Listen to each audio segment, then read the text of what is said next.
let's let me da-da, da-da-da. Can you hear me all right there? Or da-da-da-da-da-da. I can never remember what the 3 settings on the Snowball mic are. Whatever. Now, let's do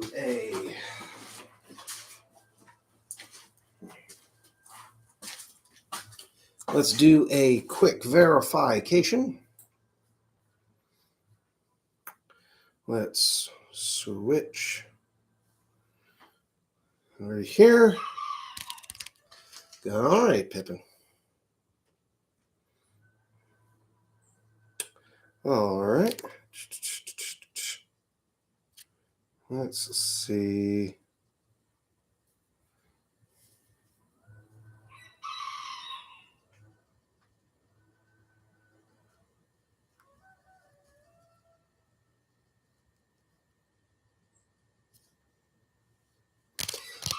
Let's see. This should be. Oh, that doesn't sound too bad at all.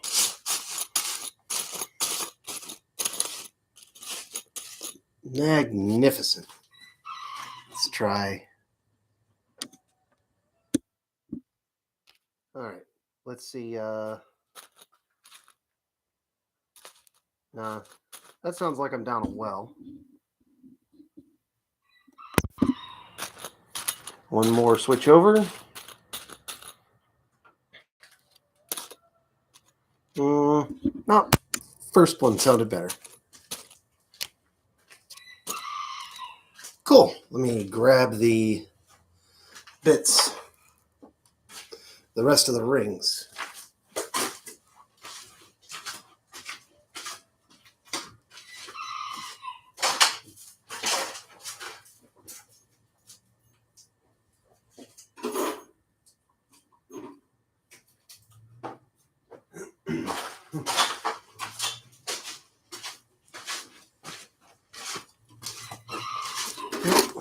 All right.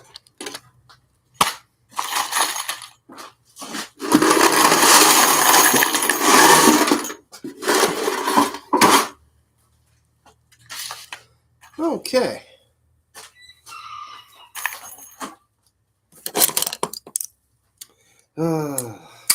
You guys had better get used to that, because Pippin has decided he's showing up for this stream.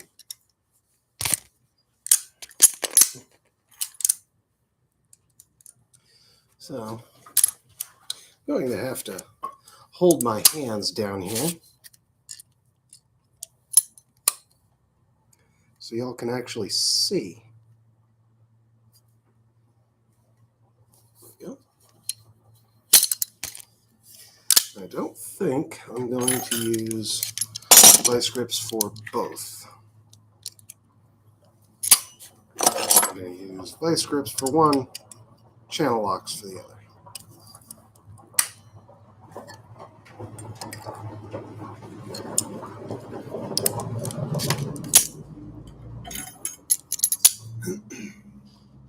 Somebody comes driving by. But that's what happens when you're out in the shop. It's hardly a recording studio.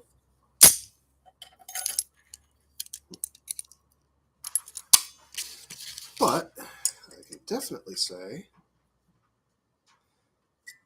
at least the highway people aren't coming through with their mowers.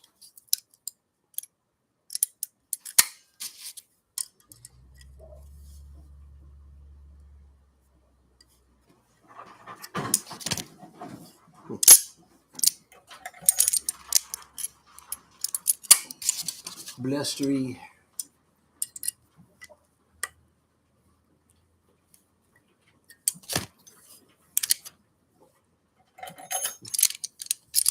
Yeah, I don't know if anyone's going to actually see this.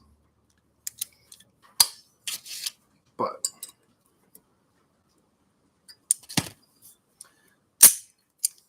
maybe somebody can find some piece of mind joining me here.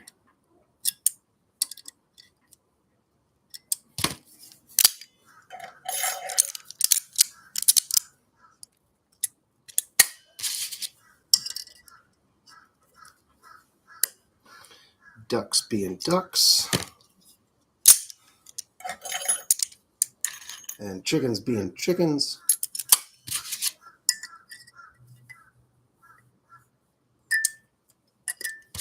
So I'm thinking here,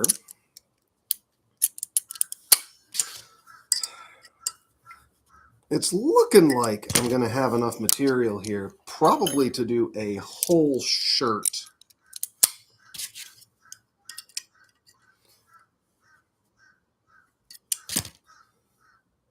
A friend of mine suggested I do just sleeves.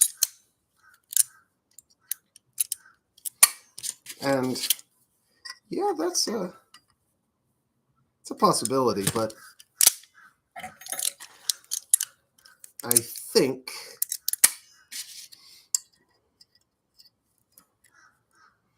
with this, I'm going to go whole hog. And I'm even thinking about welding these rings. Now, one thing that's going to be kind of frustrating, I could TIG weld all of these. It's a lot of shielding gas. I could also oxy-fuel weld these, oxyacetylene weld them. And that would be more conducive to streaming.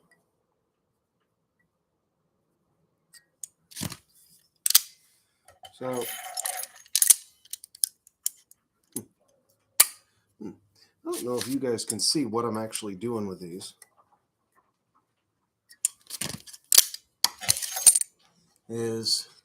I've got a little stake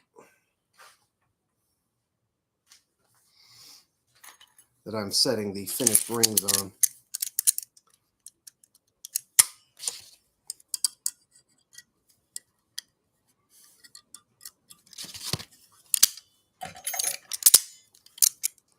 And,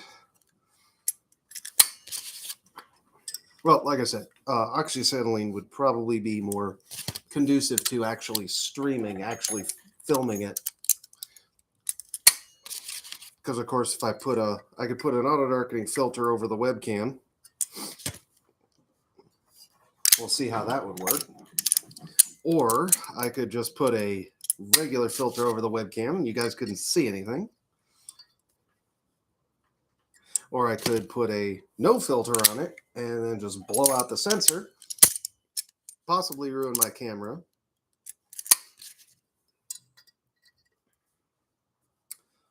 And y'all still wouldn't be able to see anything because it'd be all blown out.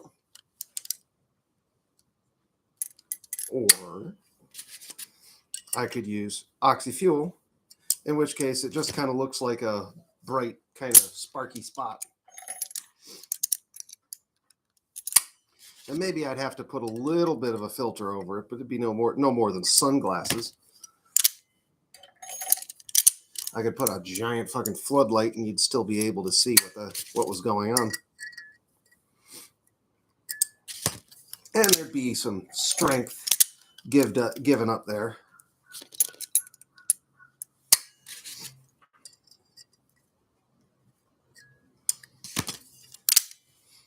But, well, and actually I kind of wonder, because I don't know that I've seen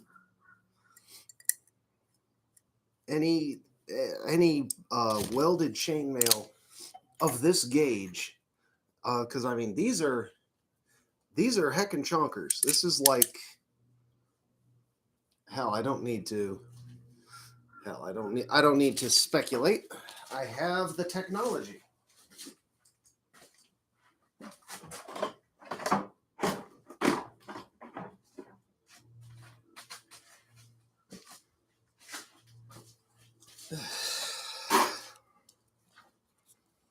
Let's see. Can you all see that? Of course not. It's polarized. There we go.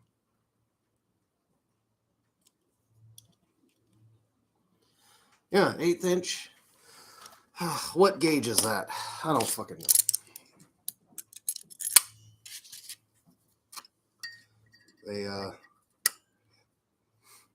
I think anybody who badmouths the metric system has never had to ruffle through a coffee can full of Allen wrenches looking for a 9/64.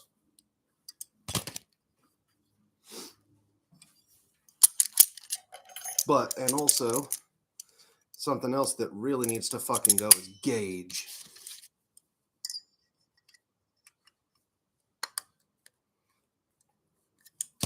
It's like sheet gauge, wire gauge, because they're close, but they're not the same. Like they're very similar, like they're ballpark, but you can't take that. You can't take it to the bank.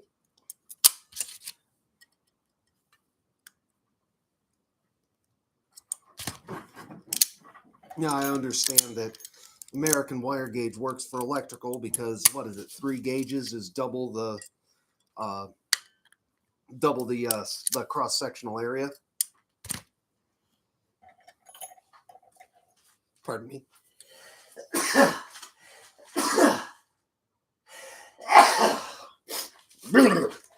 Get ready.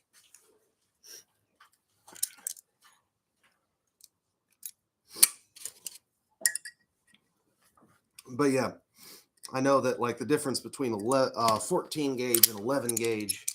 11 gauge is twice the cross sectional area.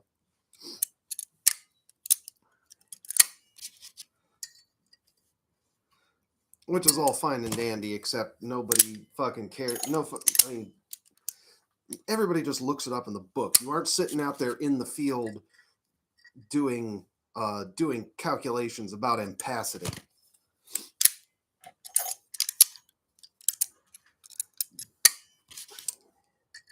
So,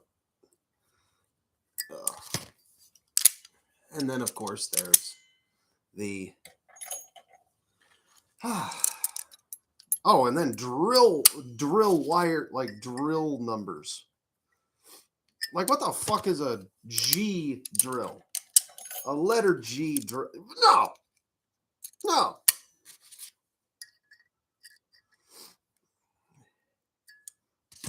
No, stamp on the side of the drill how big it is. I don't mind like 3/8 drills or 3/16, 5/32, whatever. Okay, cool. But don't give me a number 10. I don't know what a number 10 is. It's not 10 at anything.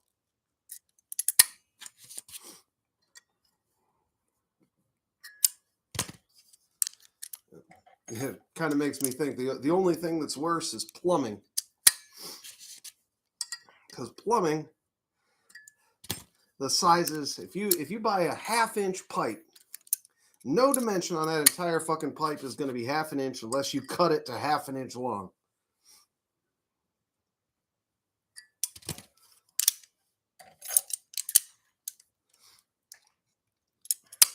Hell, they got the I think that's also like not the inner diameter, not the outer diameter, but I think I don't know where I read this, but because most of the pipe you buy is schedule 40, some of it's schedule 80, but I think schedule 100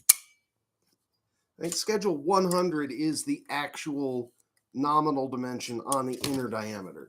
I think I read that somewhere. Don't quote me on that though.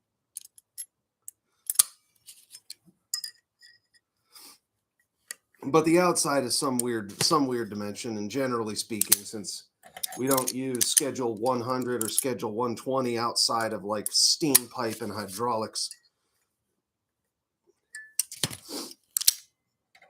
So yeah, your 1/2 inch pipe is 5/8 on the inside, except it's a little bit smaller, and it's 3/4 on, or 3/4 on the outside, except it's actually a little bigger. Or no, 7/8 on the outside. My bad. I think 5/8. Anyway, I used to modify Nerf guns when I was a kid, so I actually had to learn all this stuff the hard way. It's like, oh, you make your homemade darts out of the half inch foam.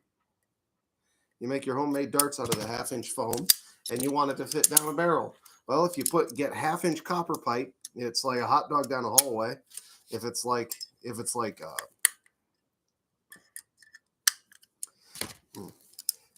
you get that half-inch PVC, you need 5/8 inch foam to go down it. Because if you put the half-inch foam down it, it'll freaking fall right out.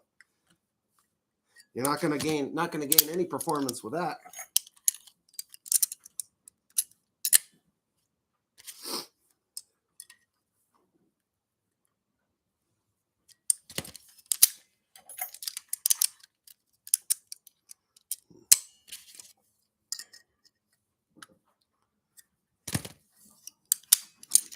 Howdy! I see somebody's here. Glad to have you.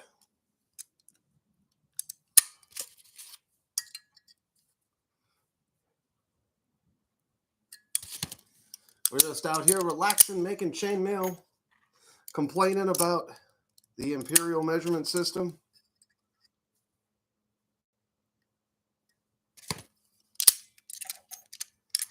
Which is ironic because I still think in inches. Still think in inches, feet, and pounds.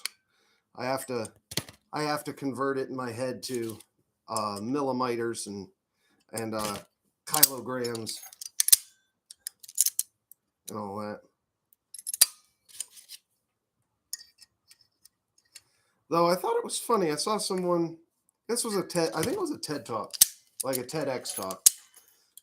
Somebody was talking about the adoption of the metric system in the United States.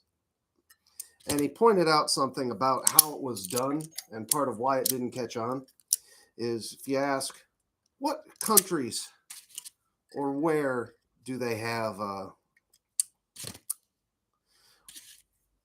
what countries use centimeters?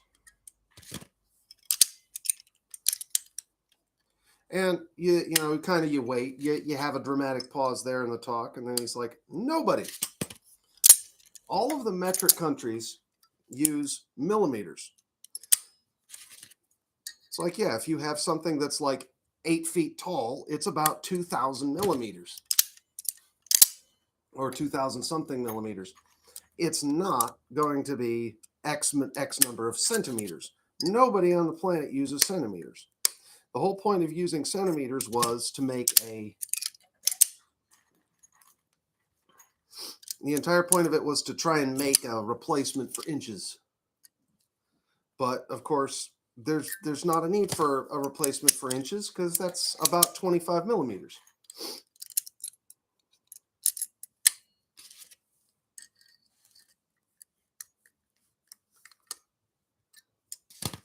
And if you get a tape measure or a meter stick from a metric country, it's graduated in millimeters, which is one of those things of where they're trying to accommodate people being stupid, but it's like you can treat people like they're smart. You can't forget that they're stupid. Like, you have to remember that they're stupid. You can never forget that, but people like being treated like they're smart.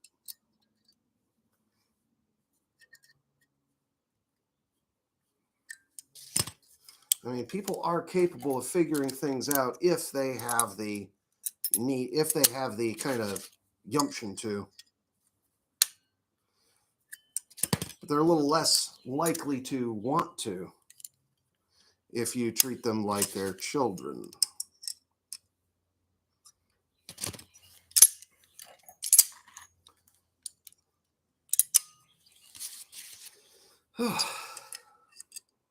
And oh, that's the fun of it.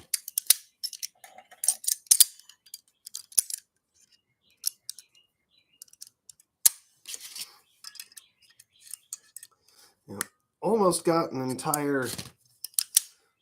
I've got a holding rod up here, just a bolt stuck in there, where I'm putting these things as I straighten them, because of course, where I'm cutting the coil springs with the zip saw, they're a little bit off they're a little bit off. So I have to straighten some of them.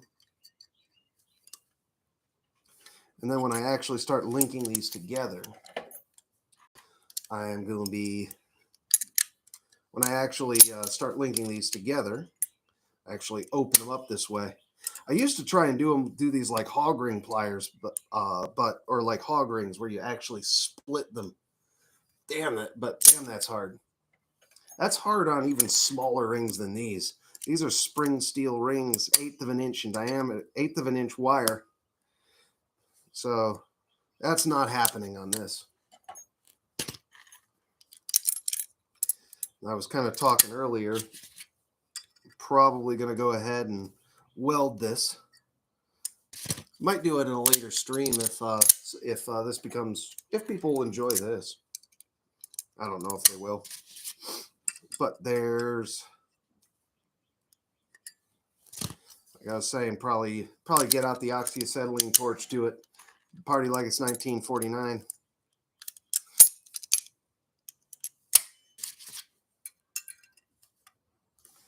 It's like, yeah, so somebody on one of my shorts commented, "Hey, where's the rivets?" I said, actually, I don't know if I responded back or not, but I don't think I'm going to go through all that. All right.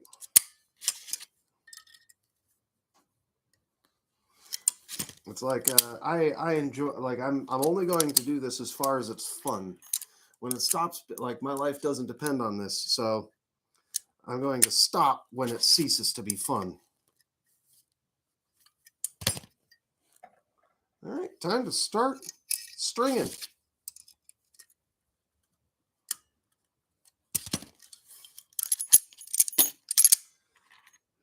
Okay, and one of the earliest, I'd seen a lot of tutorials for doing chainmail way back when I first got into this, but nobody had done this, and I thought I was really fancy for having figured this out. But then I discovered that everybody does this. But you start with just 2, 1, 2, 1, 2. And then you make a bunch of strings of 2, 1, 2, 1, 2, lay them out, and then you fish the wire in, you fish the rings into each one to finish knitting. Wait, I need to open that ring. Yeah. I will tell you what, listening to, I'm the only one running this stream, so I have to monitor it myself, and doing this, listening to it with this delay is taking a lot of more brain power than I expected.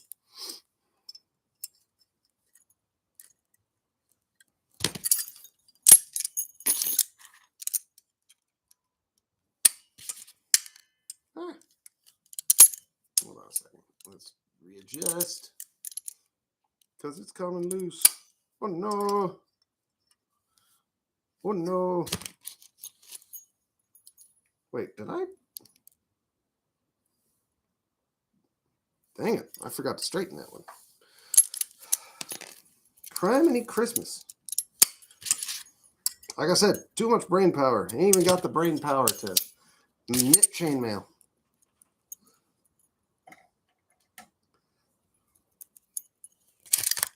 Which is the whole point of this stream, was to knit chainmail. Was to knit chainmail and relax. Relax. Oh, I think I know what I did. I think I took one out of here and I split the ring that I had just straightened.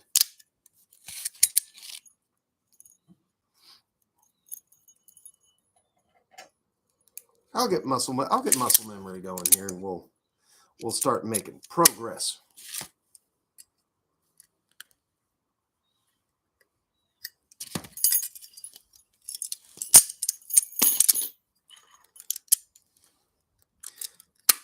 Is it sounding good for everybody? I hope it is.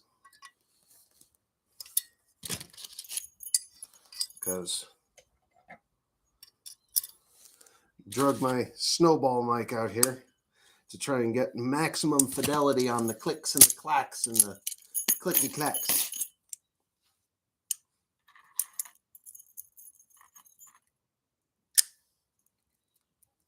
All right. There we go.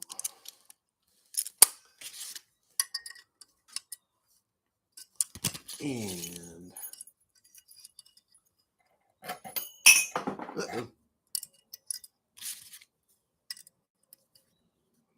fumble.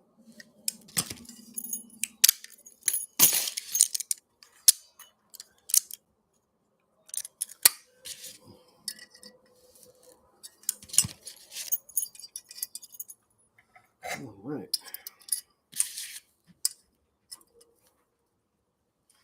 Yeah, I've only just recently gotten the shop cleared out to where I can use it. It's amazing how quick things can fall into disrepair. Entropy's a bitch.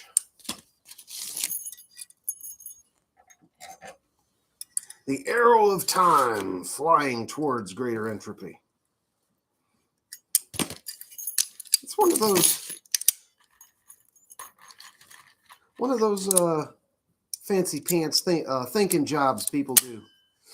Is the idea of wonder what on earth time is. Because they don't actually know.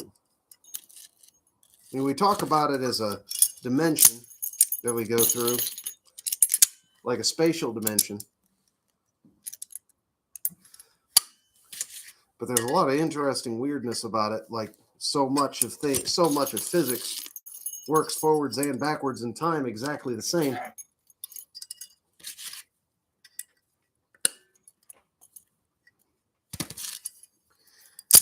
It's like it seems to be that the arrow of entropy is what determines the flow of time. I'm not going to pretend to understand it, but I'm interested in it. It's an idea. I don't like it's. That's the other caveat, is I'm fairly certain it's an idea. It's not the.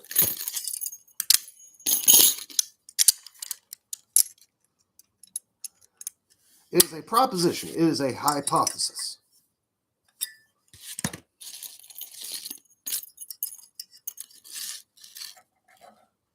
Hypothesis. It's less than a thesis. It hasn't been researched and studied and proven.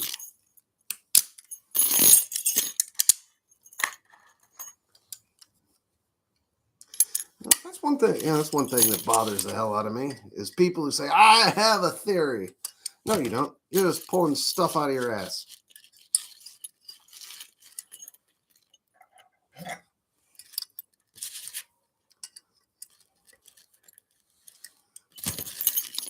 It's like if you had a theory, that implies, for one thing, that it's testable and has been tested by people who aren't you. And the other part is that it actually describes a phenomenon in a useful way, a way that takes an observation and makes it actionable.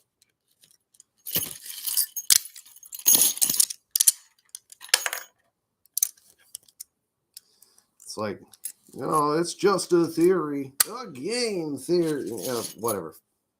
Go off. Just a theory. Gravity is a theory.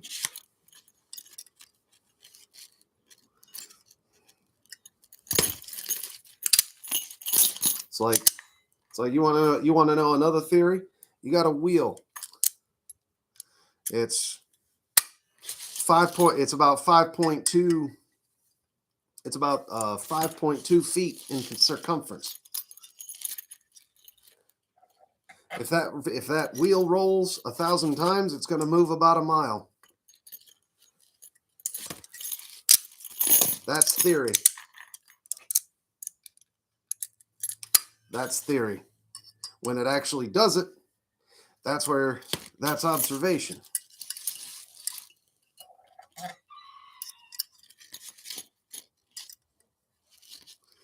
But yeah,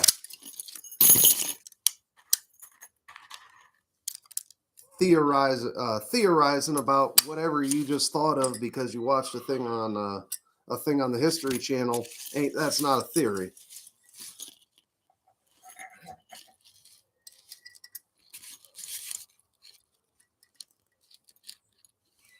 Yeah, that's one of the things I think about a lot is, what's my understanding of one thing or another.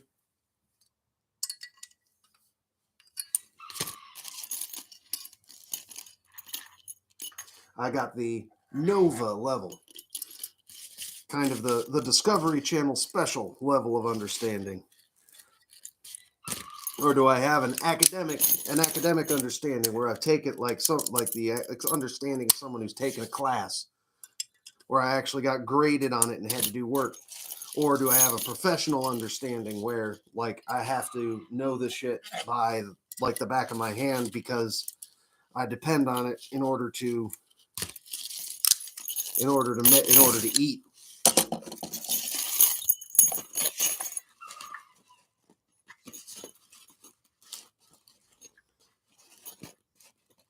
Yep. It's like on the one hand, there's plenty of people who, poo-poo experts. And it's good to be critical, especially when someone like a commercial journalist tells you something. But if you just think somebody says, someone who does this shit every day, all day, their entire life, and then you think, oh no, that doesn't make sense to me. That doesn't sound right. And somehow that's equal to someone who just, this is their entire thing.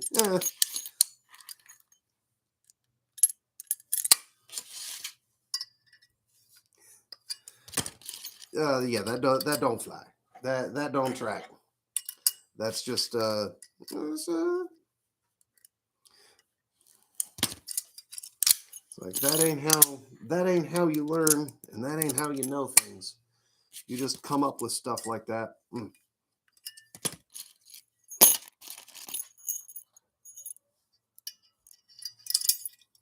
You have to be able to work with it. You have to be able to demonstrate.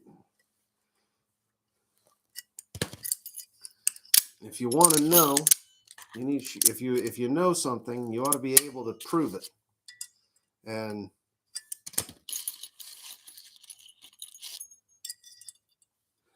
somebody should be able to come up to you and say, prove it, and you should be able to.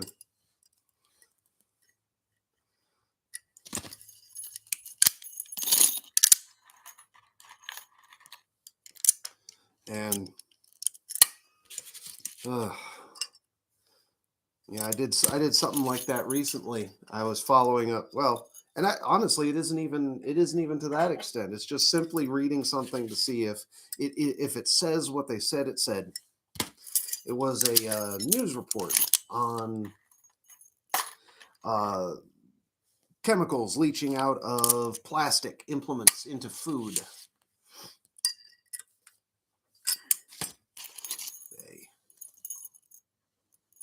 Huh? How did I do that one?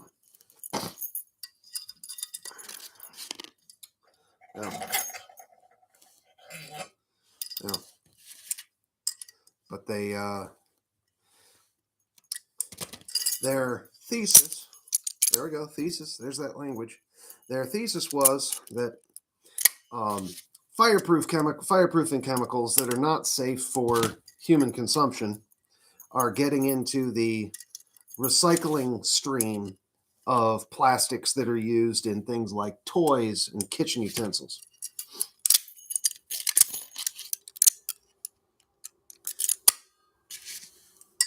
I forget the name of the fireproofing chemicals, but basically what they said is that e-waste, like all of the black plastic appliances that people throw out, their old computers, game consoles, stuff like that, getting mixed in with other black plastics. And those e-wastes the e-waste stream has these bromine containing fireproofing compounds in them. And that these can leach out of the plastic into your food if you buy a product that has those chemicals in it on accident because they incorporated recycled plastic. And so I just gave it what I consider is just a cursory sniff test, which, funny enough, for a 5-minute article read, ended up being almost an hour of work going through the paper and at least one paper that it cited.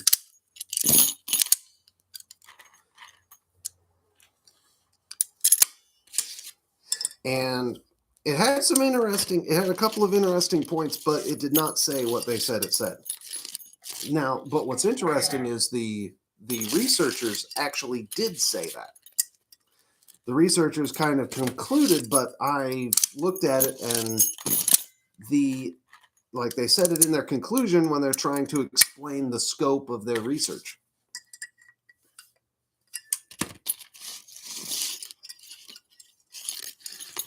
But the two things that they did find absolutely 100% that was really interesting and actionable, as it were, is they found a correlation between using, if you're familiar, an X-ray spectrometer. Their handheld device, they got kind of a gun, they got kind of a thing on it. You put it on something, it goes beep, and it tells you what's in this. What is this? Now it can't do really complex. It can't do really complex analysis. It can do, hey, there's carbon and and antimony and stuff like that in this. It's used for assaying stuff a lot. But one thing that they did find is that if you find bromine in plastic, if you find a bromine spike in the spectrum that it gives you, there's a decent chance that it's probably these fireproofing chemicals. And the other interesting thing is that of all the things that they had, the thing that had the highest concentration was actually like a sushi tray, like a black plastic sushi tray, out of everything. And they had party favor, Dollar Tree, garbage toys. They had various kitchen utensils, things like that. And the other part of it is they tested 200 some odd things. They found a bromine spike in 20 of them. They found that the bromine spike is correlated with the fire retardant chemicals they were looking for.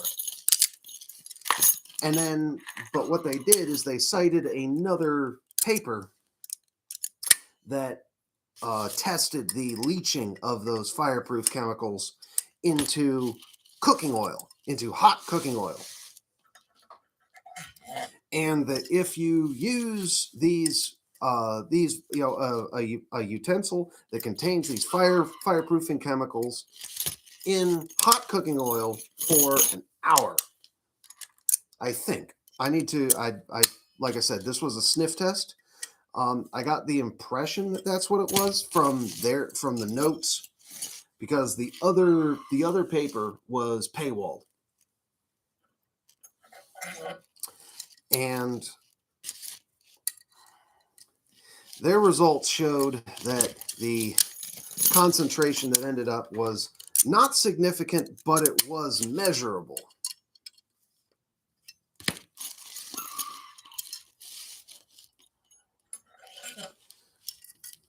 Whereas these people, somehow, what they said that they did was they took, this other paper. Now I'm sitting from the people who were cited by the journalist.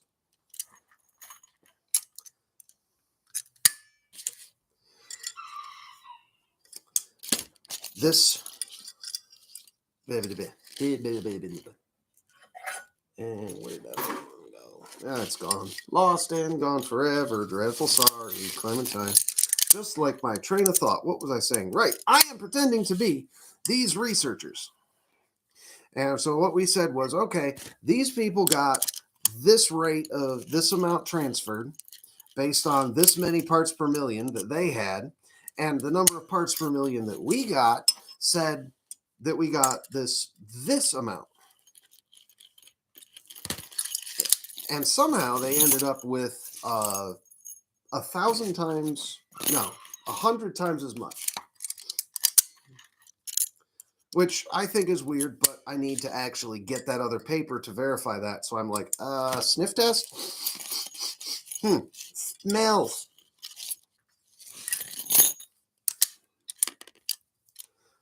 But it is interesting that the one thing out of all the things that they found that had the highest concentration was a sushi container, was actually a food container.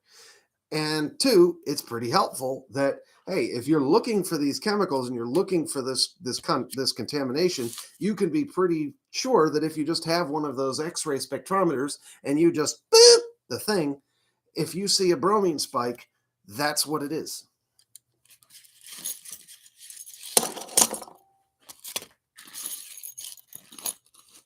So there's kernels of truth, but there ain't a bag of but it ain't a bag of popcorn.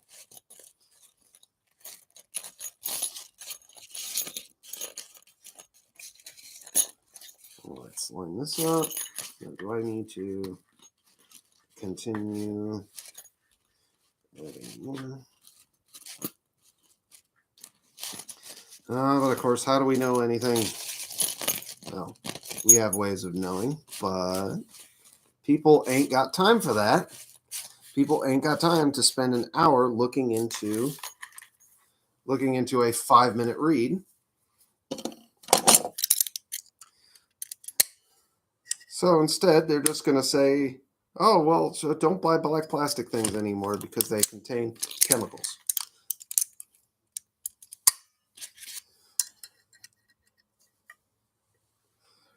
Yep. So when in fact, what the thing means is 1 in 10 black plastic things has enough of these toxic chemicals in it to be detectable if you cook it in oil for an hour.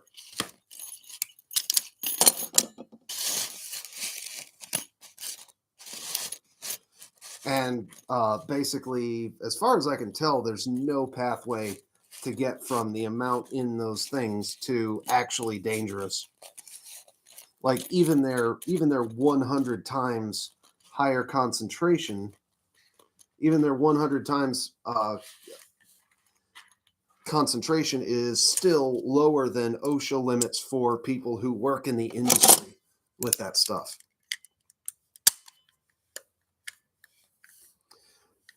OSHA daily limits. Let me qualify that. So per day, 100 times what these other people got with their results, 100 times. And so you would have to cook this plastic in hot oil, which who's using plastic tools in hot oil, for an hour.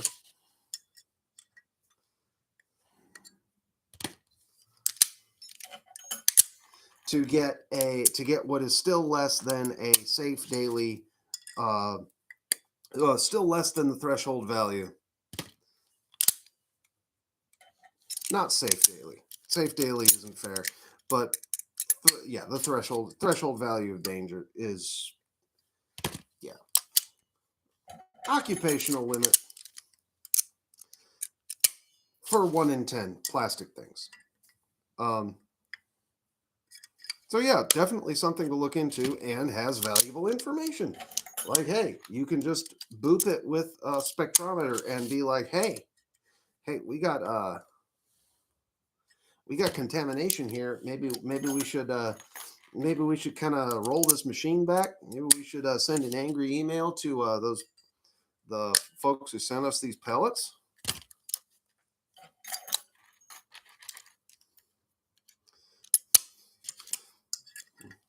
Yeah. Oh yeah, and that's the other thing is they were also checking things that weren't food service things. They were stuff like toys, like party favors. Which, of course, the test that they were using to establish their exposure was the stuff they were using to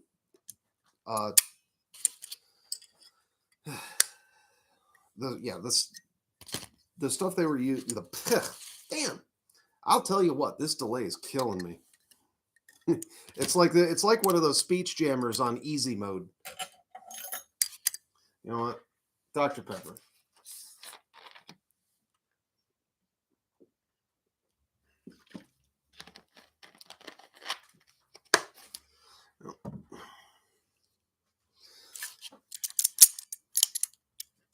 Yep. Been watching some of Milo Rossi. He's a minute man. Watching, learning about history, debunking and stuff like that, and just learning new stuff a little bit. Learning for entertainment.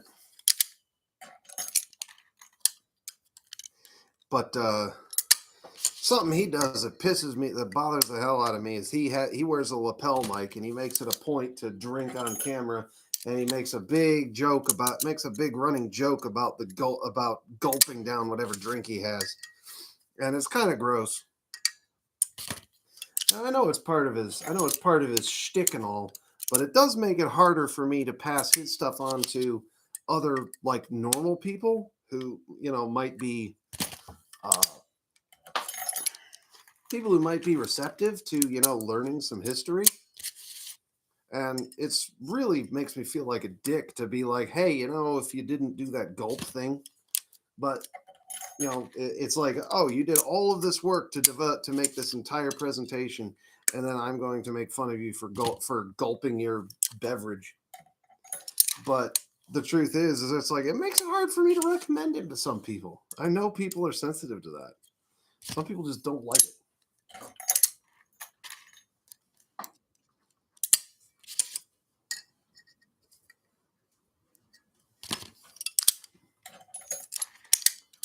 Oh, goodness.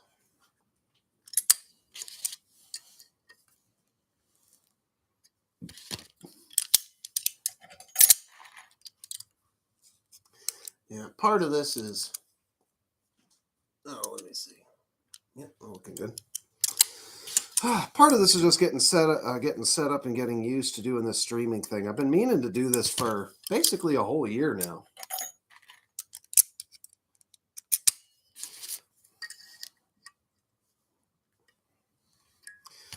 But life gets in the way, and also, addiction to this, the social medias and all that does too. Well, I call it addiction. It's not technically addiction, but might as well be. Burn enough time with it. That's for damn sure.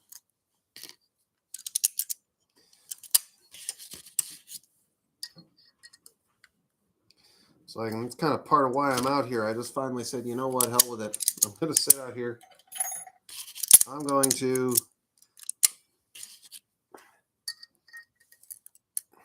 to fidget, and I'm going to click clack with my tools here, and I'm going to make some chainmail, something that just takes a lot of sitting here doing.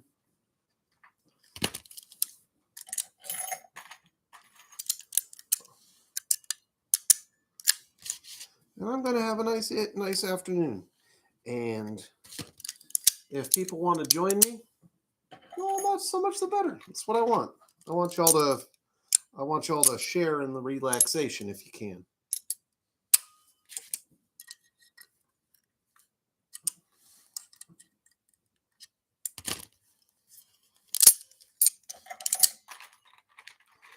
Oh, man.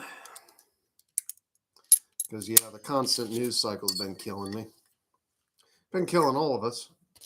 The constant news cycle, the constant disaster cycle. Everything is a disaster. Everything is maximally bad.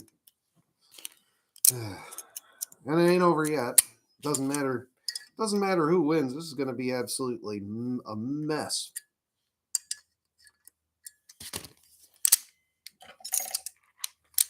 But I'm really tempted to just piss off everybody, piss off all my friends, everybody, and just start saying, when people start posting things on Facebook and the stuff, and be like, oh, this, that, malfeasance, whatever. And I'm going to be like, hey, Evan, if you do not post names, times, specific allegations, and evidence, if you don't have all four of those things, you're lying as far as I'm concerned. You're just making things up, or you're spreading lies. Let me adjust this. Let me adjust this camera a bit.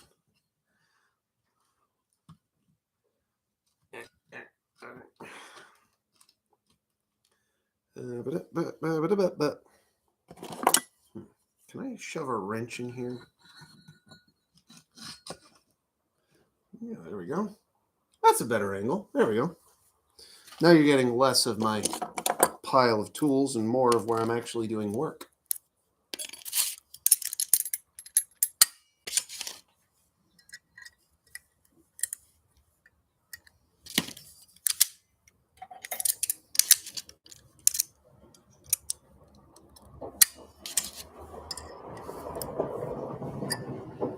Hello, neighbor. Bye, neighbor.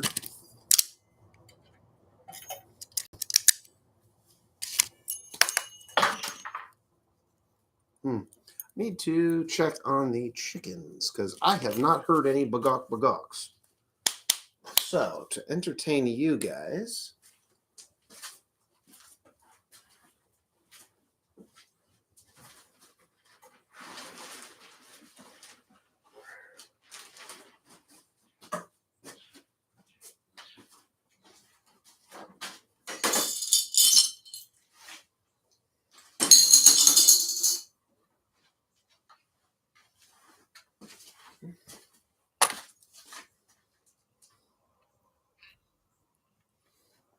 I don't know if there's enough light to keep that going or not, but you'll just have to hold on to the string for a minute.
There they go. They're just being quiet.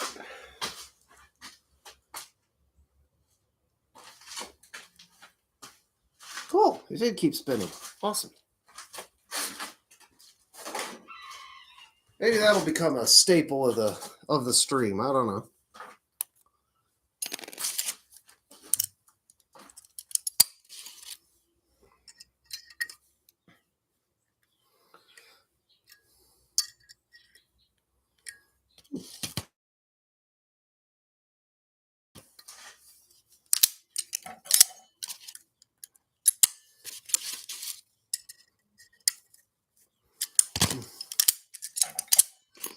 Yep. I don't really know what kind of armor value this would actually have. It's pretty hefty for chainmail, to be honest.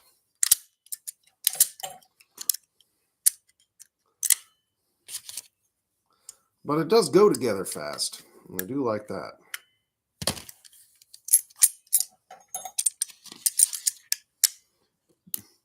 And I think if I weld these links, they'd probably be decently strong. It's all spring steel.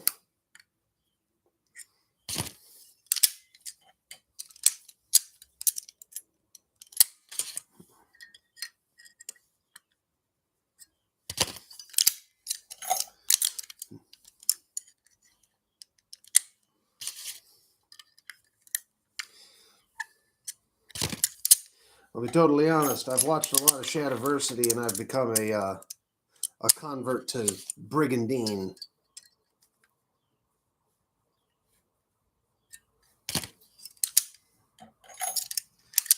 Which I didn't realize, well, thought it was interesting is that that's the origin of the Dungeons and Dragons idea of studded leather armor. Because there was really no historic studded leather armor. You don't really gain anything just putting metal rivets into leather.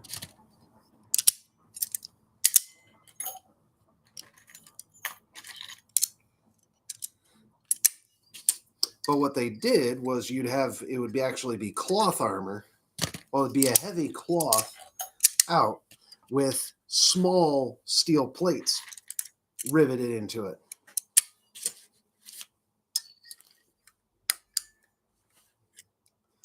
Which makes it orders of magnitude less expensive to make than, say, a suit of full plate, because the fabric provides the articulation, and you don't need these giant sheets of thin steel that have to be smooth, and they have to be round, and they have to be particularly shaped, and they need to be interfaced really carefully. No, you just have, you can have the apprentice or the local blacksmith hammering out a bunch of rectangular plates about yay big, riveted into a gambeson, and then there you go. You got armor. You got armor that's, that's the 80-20 rule writ in historic armor. 80% of the protection for 20% of the work.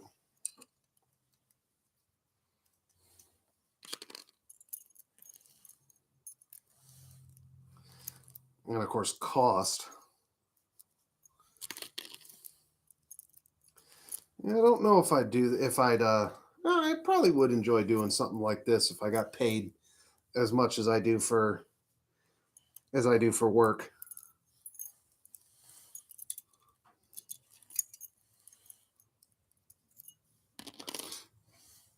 Though I don't really know how that'll work out, and the current thing. I get the feeling that someone has to have cracked the industrial chainmail.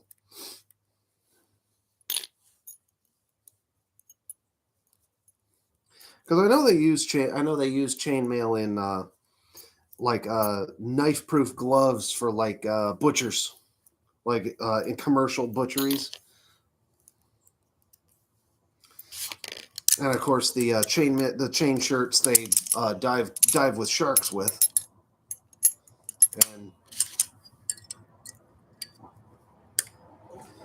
I don't know offhand if they actually use chainmail in stab-resistant versions of bulletproof vests in law enforcement.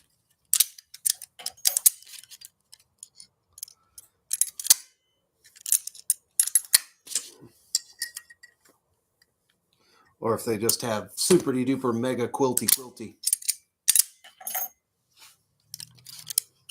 with the Kevlar. I was actually kind of bummed a couple years ago.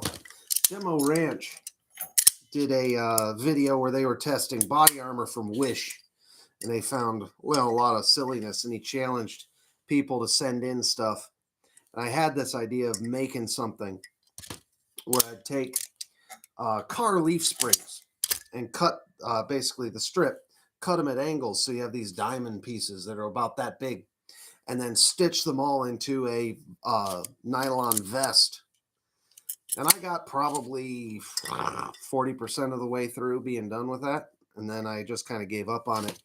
And then come a few months later, somebody actually did it. Somebody actually did something similar, and he tested it on his channel. I was like, man, I should have just followed through. I could have gotten on Demo Ranch. I would have asked him to do whatever testing it was, and then do like an End of Scarface thing, where just open up on it with everything, and just see how much it would take before it just completely fell to pieces, before it just became completely useless.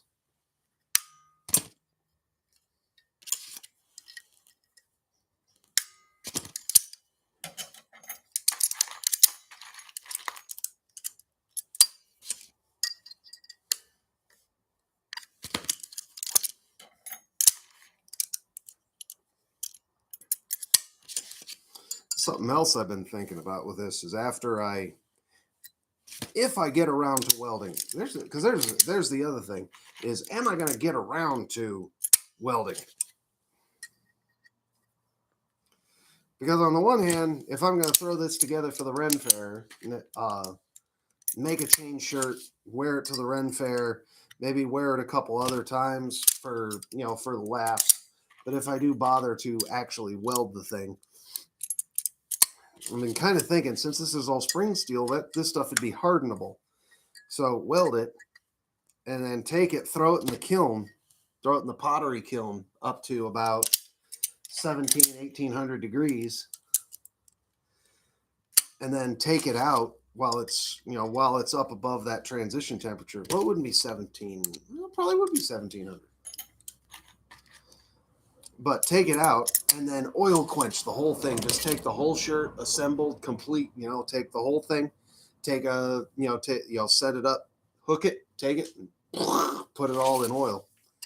Quench the entire thing all at once.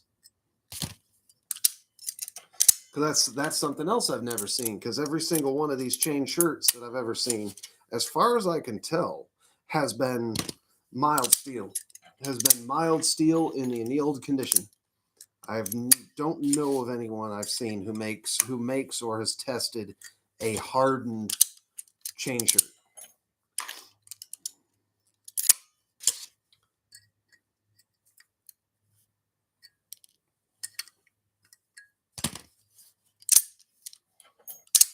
But of course, if I was going to go that hard, then I'd be much more tempted to actually TIG weld these.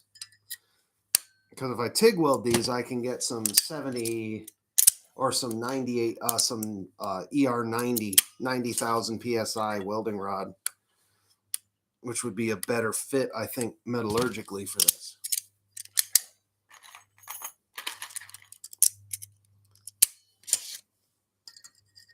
In which case, we'd have a whole bunch of links that are all, full strength. And then, of course, I'd be tempted to try stuff like shooting it, because I've seen plenty of tests where people shoot chainmail, and it just doesn't,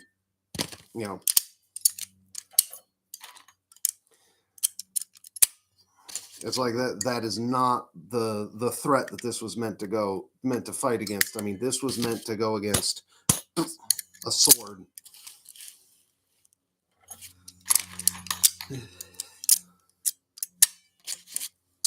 A sword or an axe or something similar.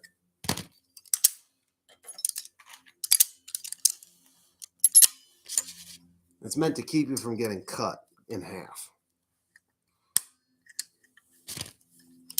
Like, I understand that these are really limited in their use against even like crossbows and bows.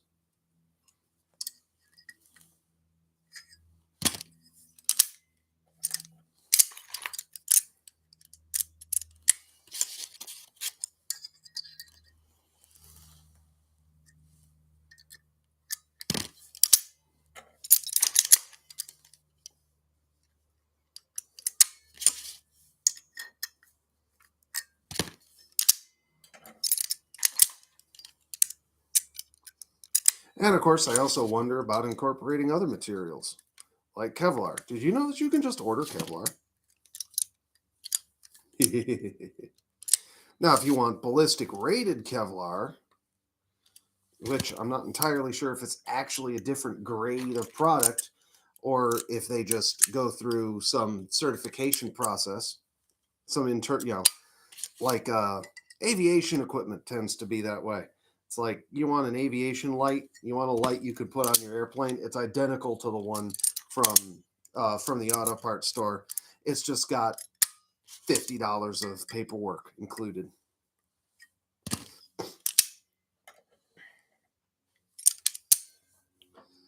It's like we're willing to guarantee this to such and such a whatever standard. I don't even know.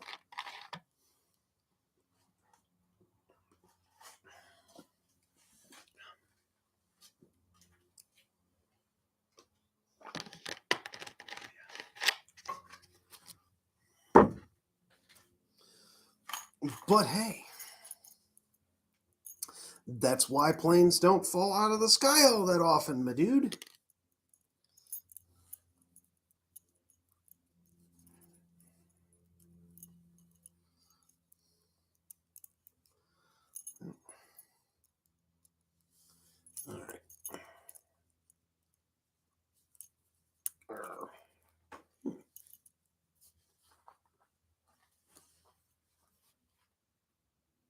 Where did I? Okay.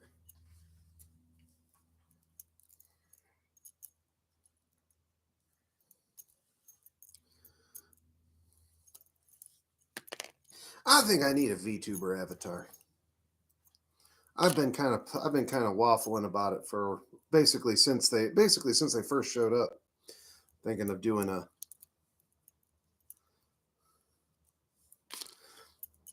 I know there's at least one fairly local artist who does them, but I don't know that their style is my style. I'd be looking for something that's kind of like a Warhammer 40K orc meets kind of Beast from X-Men.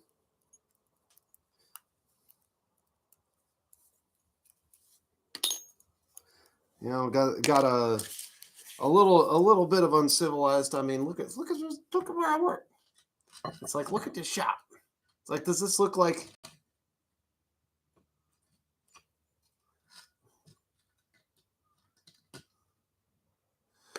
It's like, does this look like the shop of a master craftsman? No. It looks like the shop of a bumbling idiot. Like me!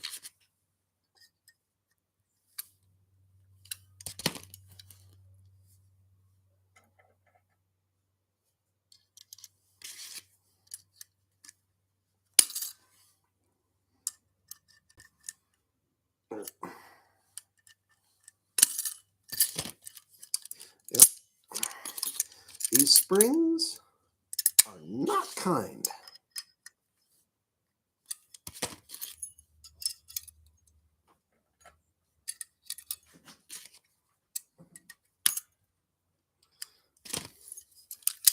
They are unyielding, which is kind of the point for armor. Is it about to rain? Hell, it hasn't rained in hasn't rained since the hurricane came through, honestly. Oh, once or twice. I mean, I'm all about it. But still, it's like, I was saying to my buddy, I was cleaning out a whole bunch of old cardboard boxes and stuff that I got in here. He said, "Hey, bonfire time," and I'm like, "Well, you know, it's been a little breezy. It's been super dry. I decided I'm not going to be the guy who burns the county down. I'm going to leave that to somebody else."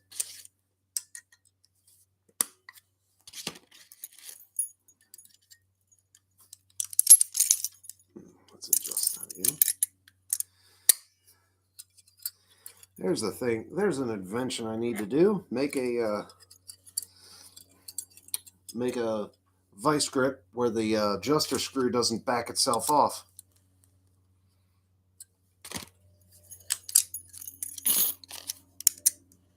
Yeah, at work we're starting to get. We're working on these assemblies ordered from another company.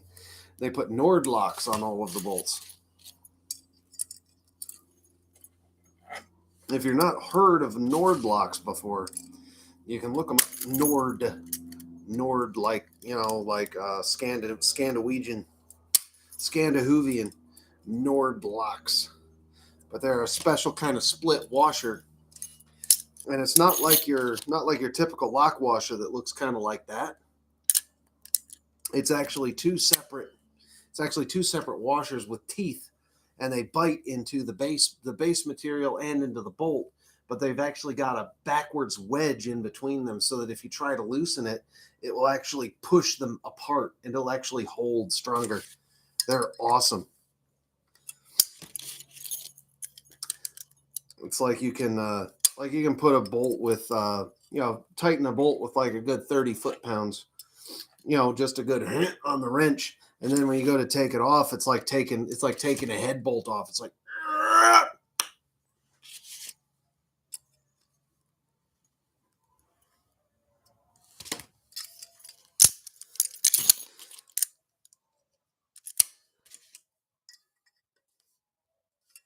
oh, I hear bagels in the distance. our neighbors have a bunch of hunting dogs. We hear them every so often carrying on.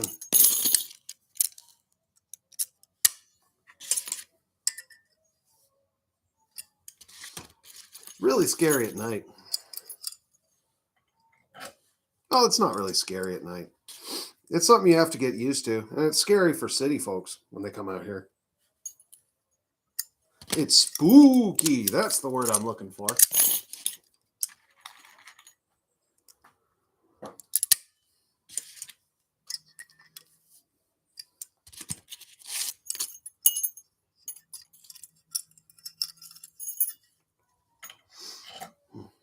Yeah, it's like that's a one-liner I want to see in a horror movie. Hey, there's something out there. Well, no shit. It's like we're not on Mars, we're not on the moon. Of course there's something out there. There's always something out there. It's like spiders, squirrels, possums, raccoons, wolves, bears, chupacabras, whatever. There's always something out there.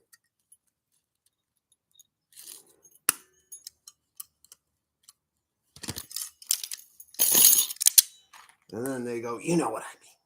And then I'd be like, well, what's out there?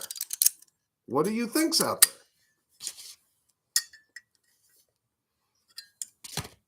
And then they'd open the door and get their face eaten, and it'd be like, it's unfriendly.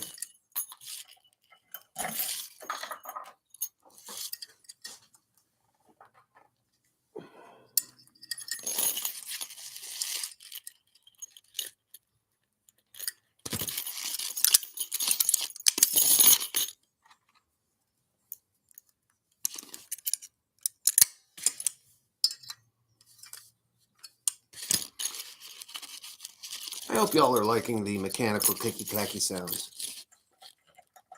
That's kind of the point.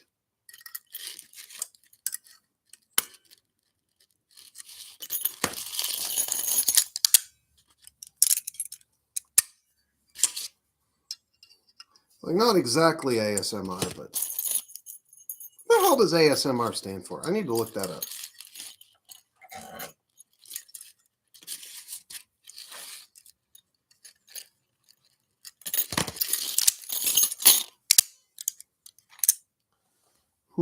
Something, S I think is for spatial.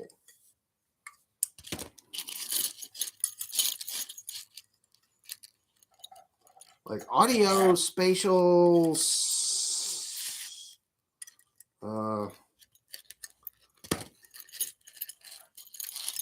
MR.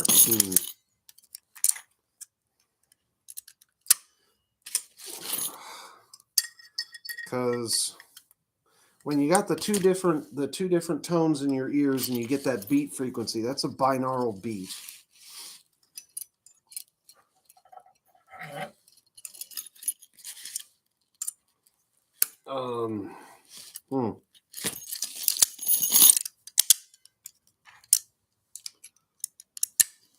I don't know.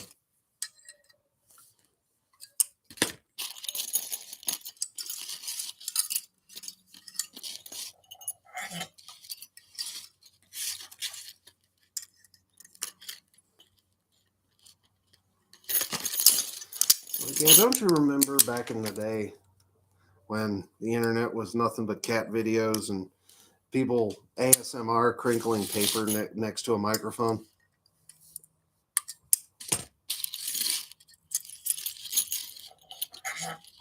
Pepperidge Farm remembers.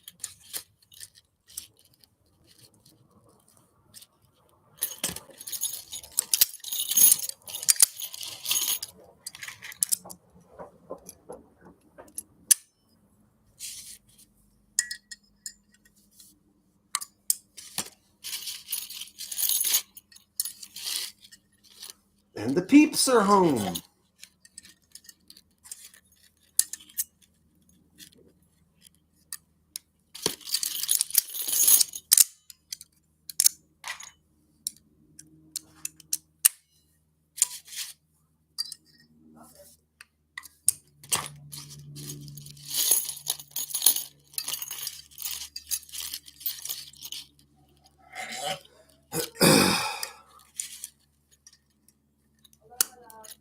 Hello.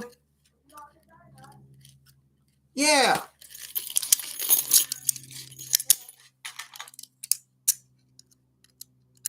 Donut delivery. The donut delivery has arrived.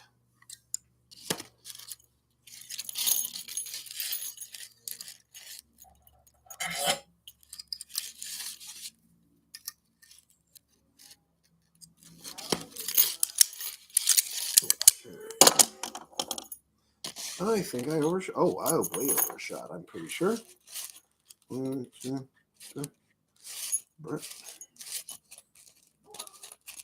get down, get into that zone, and just start linking chain.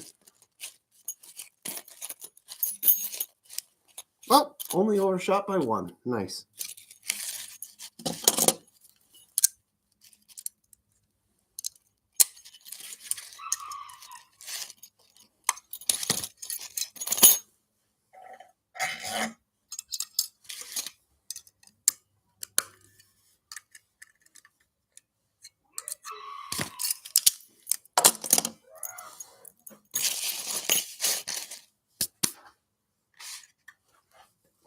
All right, I'm gonna do,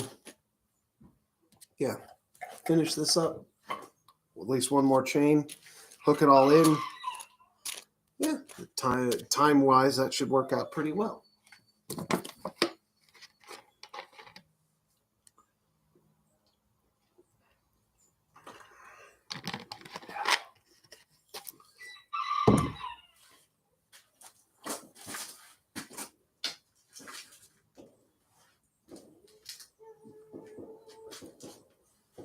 Let's see. Battery situation. Let me put a.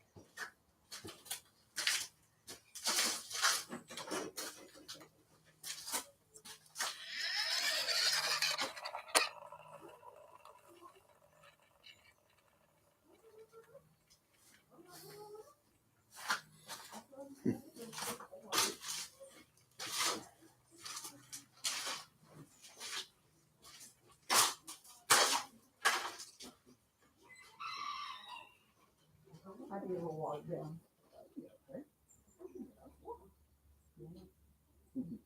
Come on, join me. Being on broadcast. Yeah, there. That's something right.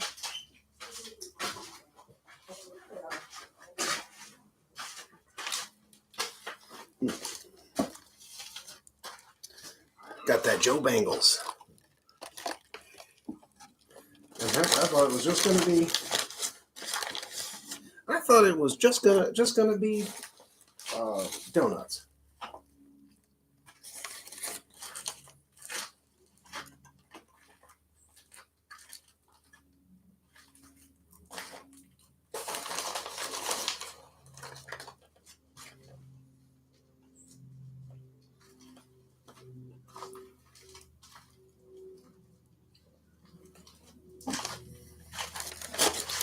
I think I spent this guy the wrong way.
Well, it could also be because it got cloudy. That's not spinning anymore.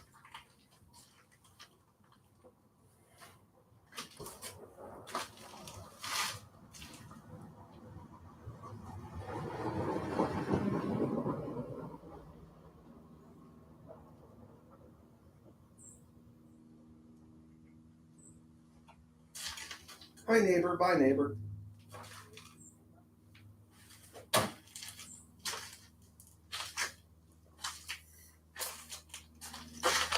Okay, well.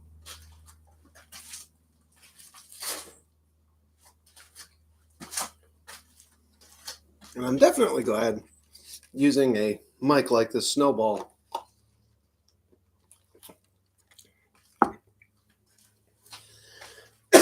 Y'all can't hear me chew.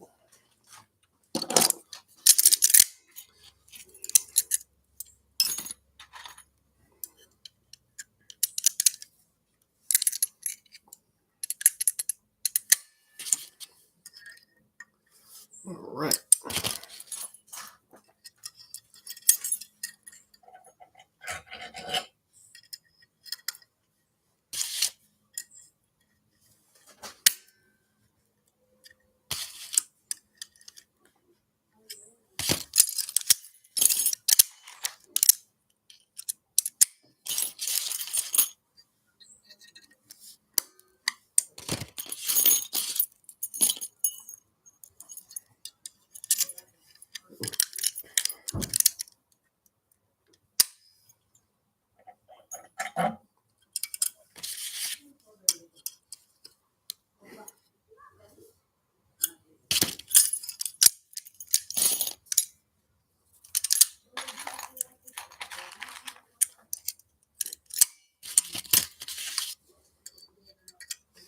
Oh, man.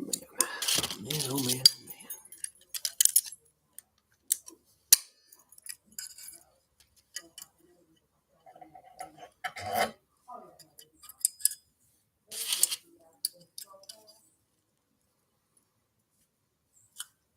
Well,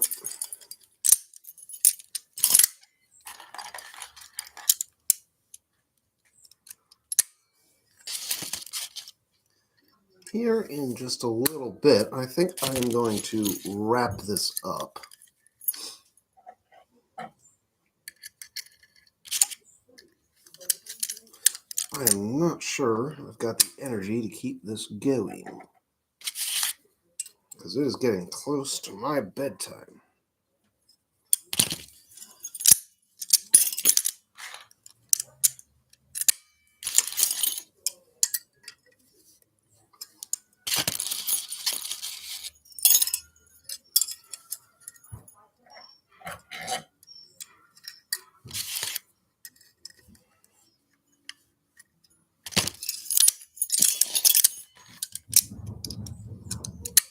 Yeah, don't mind that noise in the background. I have real jackasses for neighbors.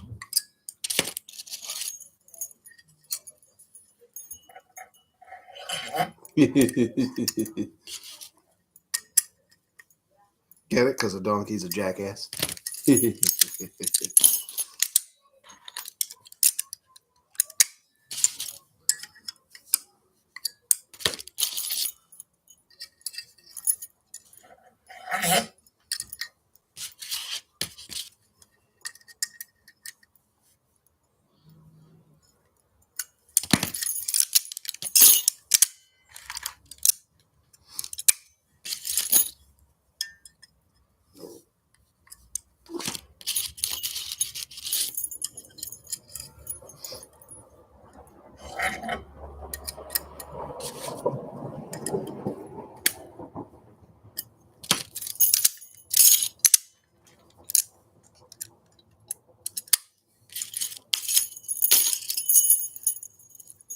Wait, what the how did I do that again?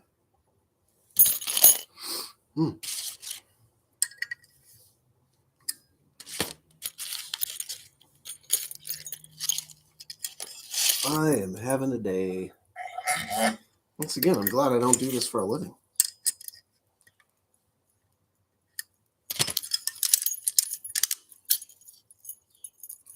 All right. So this was the whoopsie link.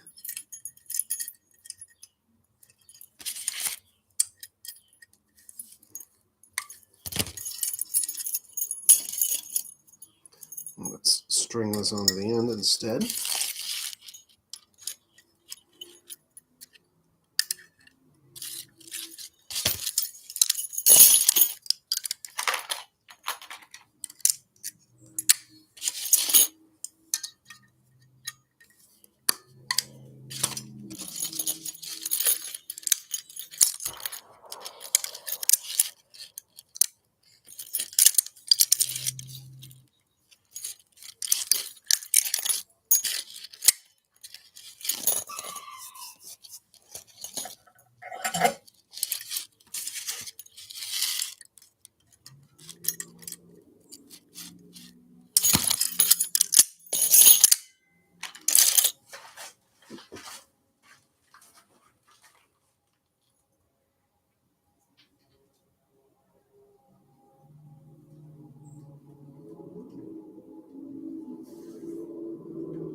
So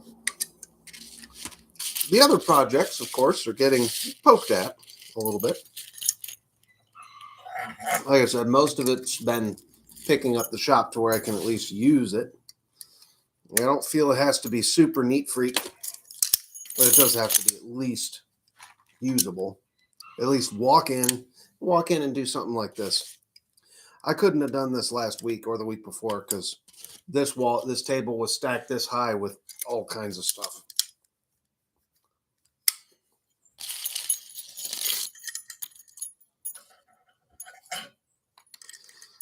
But at least now I could just hook this up, grab my camera. Oh, and that's another thing. Camera.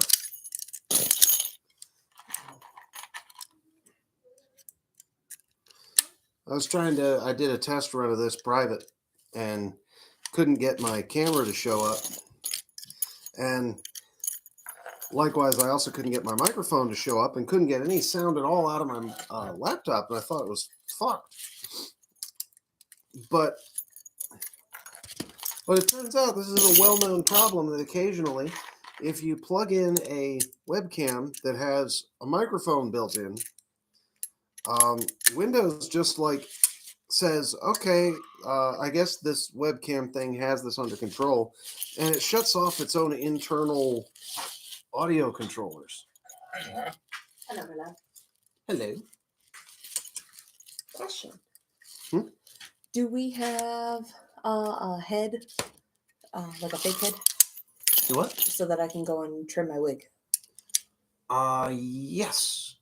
In the project room, under the under alias mask. Yep, under the alias mask. Period. Mind if I use it? I do not mind if you use it. Because I need to print that bitch out. Yeah, that's something that I did some time ago. I made a mask of Elias Ainsworth from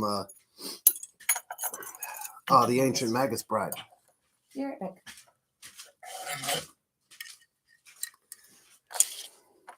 Although it needs to get remade because it did about 2 years of circuit of the convention circuit before it started to break.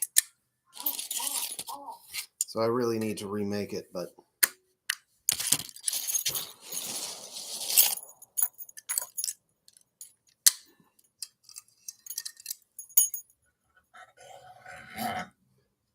I don't know what my neighbors are doing. I think they are having a little too much fun with too much tannerite.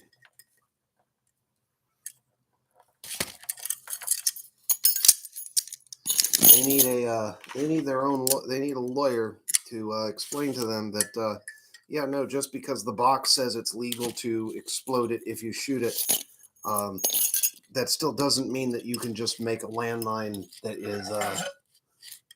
is set off by shooting it with a gun.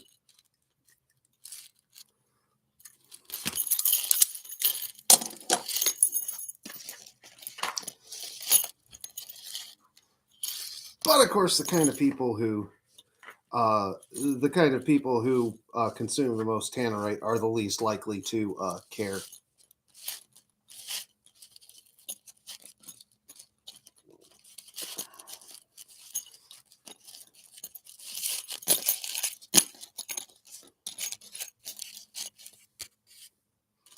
Okay.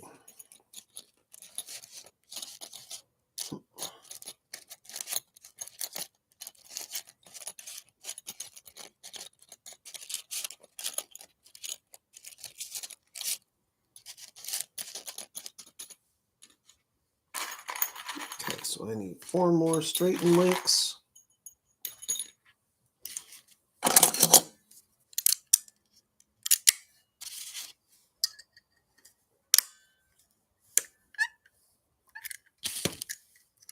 Those are I got 15 more minutes.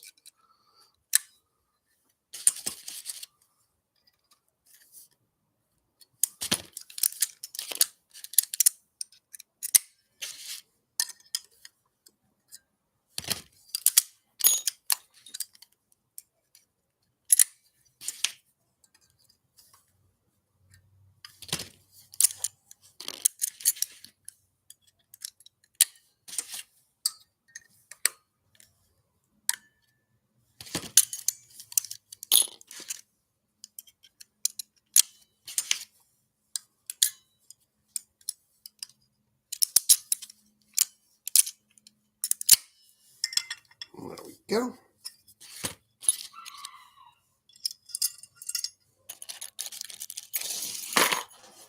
There's a one.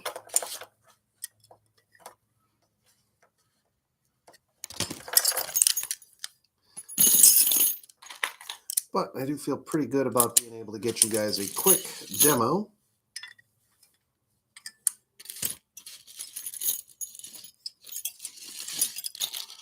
of the next step involved in doing these.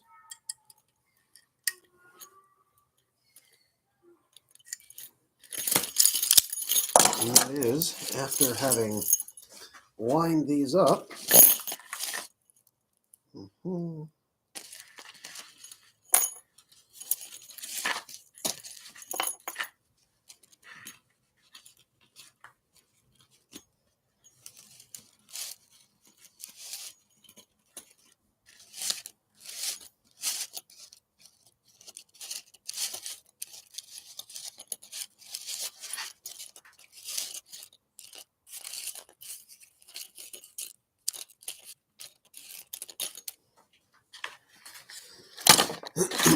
okay, so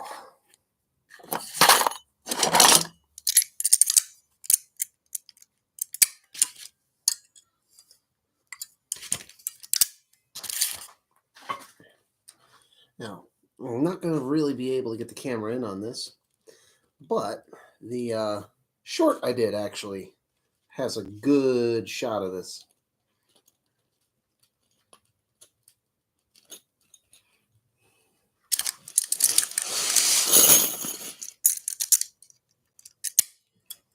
And typically I'm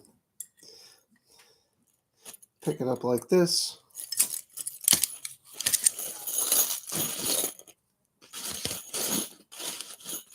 And then I'll lay it back down.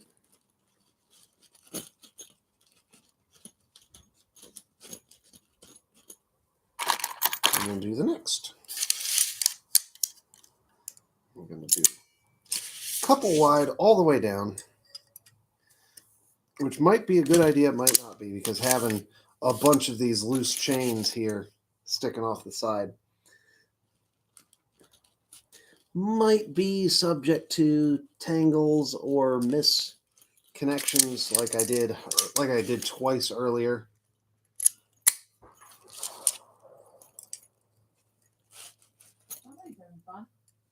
I know, right?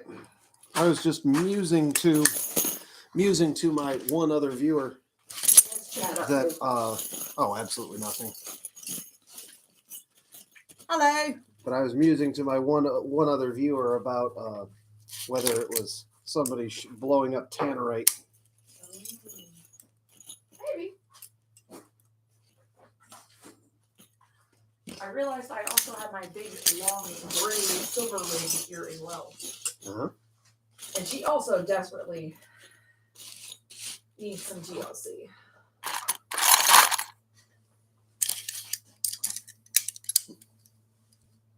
Oof, she's so bad. Well, been in a bag for how long? Not even in a bag. She hasn't even had that. Oh, justice. she's been in. That was one that She's was just in the been drawer. in the desk. In the desk drawer. Yeah. Yep.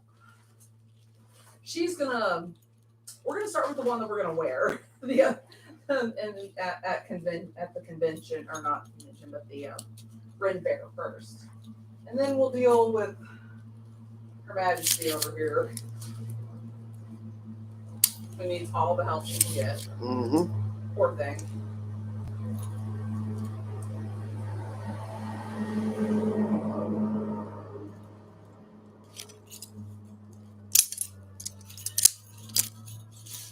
I figured using the hairbrush that I don't use very often, and some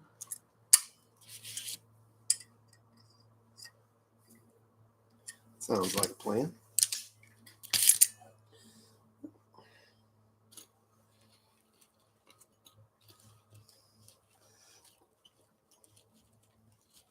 I was like, what is in this wig? And I'm like, oh yeah, like,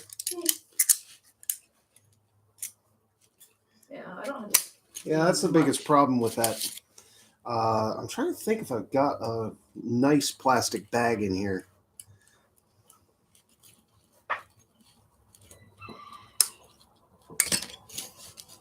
That's all right. Because if you can throw a plastic bag on that, you get less clay and plaster on it. Oh, yes, I do. I am looking at it.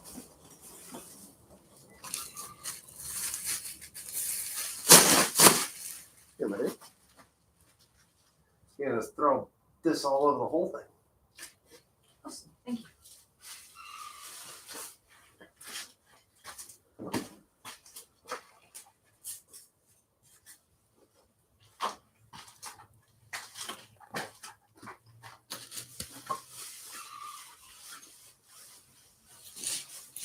Patty did not know what to think about the mannequin head.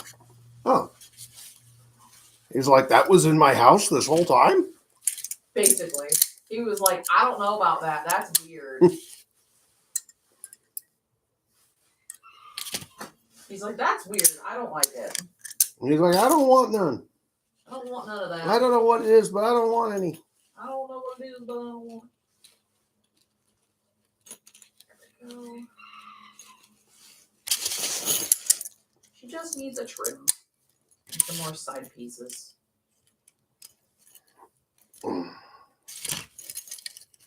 Actually, look like here.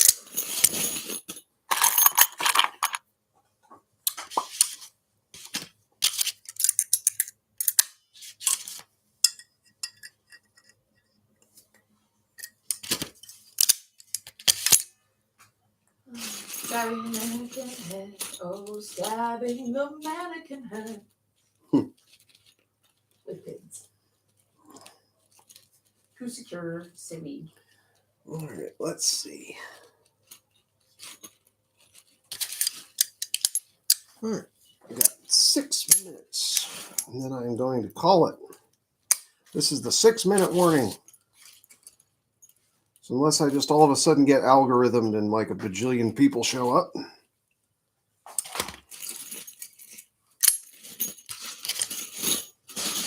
And otherwise, I am going to wrap this shortly. Thank you to my one viewer who's been hanging out this whole time, quietly. I hope you're not a bot.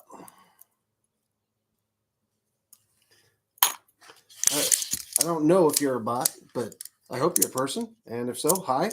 Hope you enjoyed it.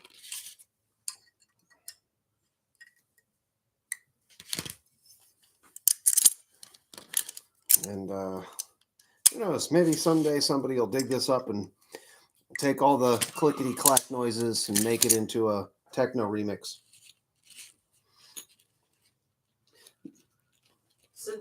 Make it into a trap funk remix or whatever the next trend is going to be.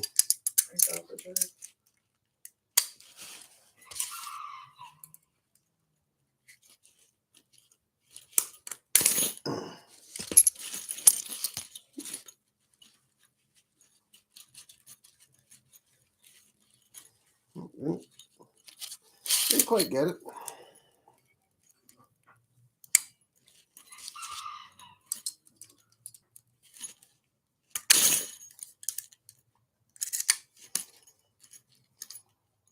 And overshot.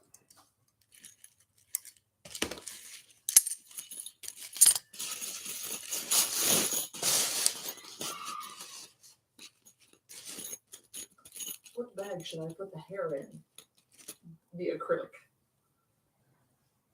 We'll get with the shop vac. It'll be fine. I mean, it's not recyclable if that's what you're asking.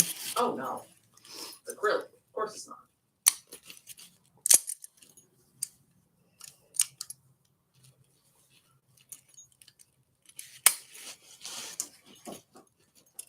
And I don't really have a trash bag going Yeah. at the moment. All right, so I've still got a bunch more rings. I still have a bunch more springs, but it is good grief. Did you get it? Yeah. All right. Anyway, so that's the basic principle, just like that. And then we're going to continue on this. Probably might stream the next one, might not. But in either case, hope y'all enjoyed it. And I'll see y'all whenever the next one is. Bye, person.